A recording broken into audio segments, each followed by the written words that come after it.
இந்த கல்கண்டு இந்த படத்தை பொறுத்த வரைக்கும் கஜேஷ் இன்ட்ரடியூஸ் ஆகிறதுனால இது நாகேஷ் சார் நினச்சி பார்க்காம இருக்க முடியாது. அவரை பற்றி தான் எல்லாத்துக்குமே மனசுக்கு வரும். இதில் எனக்கு ரொம்ப நெகிழ்ச்சியாக இருந்தது என்னன்னு சொன்னோம்னா, ஒரு கஜேஷுக்காக ஆனந்த பாபு ஒரு 3-4 தடவை எனக்கு ஃபோன் பண்ணி அவசியம் இந்த ஃபங்க்ஷனில் கலந்துக்கணும் அப்படின்ட்டு, நான் எங்கெங்கேயோ ஒவ்வொரு தடவை அவர் கூப்பிடும் போதும் வெளியே தான் ஷூட்டிங்லேயும் வெளியூர்லேயும் இருந்தேன். அவசியம் வந்துடுறேங்க அண்ணன், ஃபார்மாலிட்டிக்கு பார்க்க வர்றேன்னாரு. இல்லை அதெல்லாம் ஒன்றுமே வேண்டான்னு. ஸோ ஒரு அப்பாவாக ஒரு பையனுடைய கேரியருக்காக அவர் எடுத்துக்கிட்ட அந்த சிரத்தைங்கிறது எனக்கு ரொம்ப பிடிச்சது. ஸோ அவருடைய மனசு பிரகாரம் பையன் நல்லா வரணும்னு என்னுடைய வாழ்த்துக்களை தெரிவிச்சுக்கிறேன். சாதாரணமாக நாகேஷ் சார் அப்படின்னு சொல்லும்போது எல்லாத்துக்குமே வரக்கூடிய அந்த தருமி கேரக்டர் திருவிளையாடலையும் தில்லான மோனம்பாடல வைத்தி இதெல்லாம் ஞாபகத்துக்கு வரும்.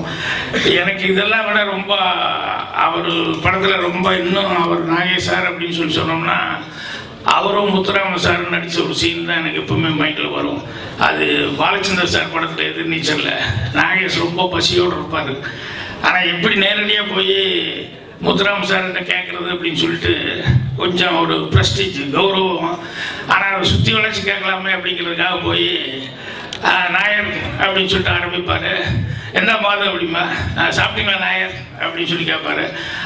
சாப்பிட்டு அப்படின்னு சொல்லிட்டு அதுக்கப்புறம் எந்த நேரத்தில் உன்னை காணாம அப்படிங்கிற மாதிரி கேட்பாரு. மறுபடியும் இவர் ஏதோ ஒன்று அதுக்கு பதில் சொல்லிட்டு நான் அங்கே போயிருந்தேன்னு சொல்லிட்டு அப்புறம் சாப்பிட்டீங்களா நாயர், சாப்பிட்டல அப்படின்னு சொல்லிட்டு அதுக்கப்புறம் மறுபடியும் வேறு ஏதோ அவர் கேட்பாரு, எங்கே காலிலேருந்து ஆளை காணும் அப்படின்ட்டு. மறுபடியும் நாகேஷ் வந்து அதுக்கு பதில் சொல்லிட்டு மறுபடியும் சாப்பிட்டீங்களா நாயர்னா மறுபடியும் அவர் நாயர் முத்துராமன் சார் வந்து வேற ஏதோ சொல்லுவார். இப்போ வேறு வழியே இல்லாமல் நாகேஷ், ஏன் நாயர் நான் உங்களை 3 தடவை சாப்பிட்டீங்களான்னு கேட்டேன், ஆனால் நீங்கள் பதிலுக்கு ஒரு தடவை கூட மாது நீ சாப்பிட்டியான்னு கேட்கலையே அப்படின்னு ஒரு வெக்கத்தை விட்டு கேட்பாரு. அப்படியே அங்கே முத்துராம சார் கண்ணில் டியர்ஸ் வரும்போது நமக்கும் சேர்ந்து அந்த இடத்துல நாகேஷ் சாரும் முத்துராம சாரும் பர்ஃபார்மன்ஸ் பண்ணது இன்னும் என் மைண்டில் இருக்கு. ஏன்னா காமெடியெலாம் நடிக்கிறதுங்கிறது அது அவருக்கு கைவந்த கலை. ஆனால் ஒரு காமெடியன் வந்து கண்ணில் தண்ணி வர்ற அளவுக்கு ஒரு பேத்தட்டிக்கான ஒரு ரோலெல்லாம் பண்ணுறதுங்கிறது ரொம்ப ரசித்த ஒரு சமாச்சாரம். அதே மாதிரி நீர்க்குமிழி படத்தில் கூட வந்து அவர் இருக்க மாட்டார், ஆனால் ஹாஸ்பிட்டலில் எப்பவுமே கலெக்டாக பண்ணிட்டுருக்காரு அப்படின்னு சொல்லிட்டு அந்த ஹாஸ்பிட்டலுக்கு அவங்க எப்பவுமே கம்ப்ளைண்ட் பண்ணிட்டு இருப்பாங்க. அது மாதிரி ஒரு சீனில் நர்ஸு வந்து சொல்லிட்டு இருப்பாப்புல, இந்த மாதிரி இருந்தாலும் தொல்லை பொறுக்கவே முடியல அப்படின்னு சொல்லி நாகேஷை பற்றி சொல்லிட்டு இருக்கும்போது அப்போ டாக்டர் சொல்லுவார், அதை விடுமா ஏதோ எடுத்துகிட்டு போகிறான், இருக்கிற வரைக்கும் சந்தோஷமாக இருக்கட்டும், ஏன்னா இன்னும் கொஞ்ச நாள் அவன் சித்தர போகிறான், அவன் மணிக்கணக்கில் தானே இருக்க போகிறான், நாள் கணக்கில் தானே இருக்க போகிறான், விட்டுருங்க அப்படின்னு சொல்லிட்டு எல்லோரும் வெளியே போயிடுவாங்க. அப்புறம் அப்படியே கேமரா டெலிஃபோன் பண்ணிச்சுன்னா நாகேஷ் கீழே உட்காந்துருப்பார் சேருக்கு, அந்த டேபிள் கட்டியில். அவர் அதை கேட்டுறாரு, தான் சாக போகிறோன்னு இத்தனால தெரியாமல் தவிர அதை கேட்டோடனே அந்த இடத்துல அவருடைய பர்ஃபார்மன்ஸ் கொஞ்சம் நேரம் சைலண்ட்டாக விட்டு அதுக்கப்புறம் அப்படியே கண்ணு கலக்கிறது, அந்த ஒரே ஷாட்டில் கொஞ்சம் கொஞ்சமாக அவர் ஃபீல் பண்ணி கண்ணு டியர்ஸ் வர மாதிரி. ஸோ அந்த மாதிரி பர்ஃபார்மன்ஸ் அப்படின்னு சொல்லும்போது நாகேஷ் சார் கூட அங்கே ஊர்லேருந்தெல்லாம் பார்த்து ரசித்தேன். இங்கே வந்து ஒரு பாமா ருக்மணிங்கிற படத்தில் வந்து நான் கதை வசனம் எழுதின படத்தில் அவங்க நடிக்கிறதுக்கான ஒரு வாய்ப்பு கிடைச்சதுங்கிறது ரொம்ப பெரிய சமாச்சாரம் நினைக்கிறேன். அதனால் கஜேஷ் அவர்களுக்கு வந்து கண்டிப்பாக அந்த பிளட்டு, அதனால் நடிப்புங்கிறது வந்து அவங்க அப்பா மாதிரியே வந்து டான்ஸு நடிப்பு தாத்தா மாதிரி எல்லாமே வந்து அது கை வந்துக்கலை. அது எல்லாத்தோட வந்து டைமுங்கிறது ரொம்ப ஒரு முக்கியம். போன தடவை கூட டி ராஜேந்தர் அவர்கள் பேசும்போது கட்டம் கரெக்டாக இருக்கணும், அது ரொம்ப முக்கியம் அப்படின்னு சொல்லி சொன்னாப்புல.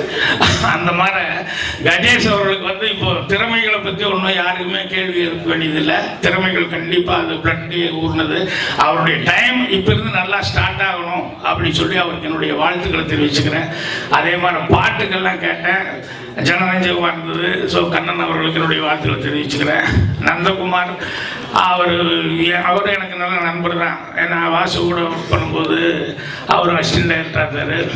ஸோ நல்ல ஹியூமர் சென்ஸ் அவருக்கு இருக்குது அப்படிங்கிறதுக்கு இந்த படத்தில் ஒரு சின்ன உதாரணம், ஆளுக்கு தகுந்த மாதிரி டைலாக் போட்டிருப்பாரு. அதான் மனோபால அடிக்கும் போது எல்லோரும் சேர்ந்து அடிக்கும் போது ஏன்டா அடி வாங்குற உடம்பாடா இது அப்படின்னு சொல்லி கேட்பாரு. அந்த மாதிரி கரெக்டான ஹியூமர் சென்ஸோடு பண்ணியிருக்காரு.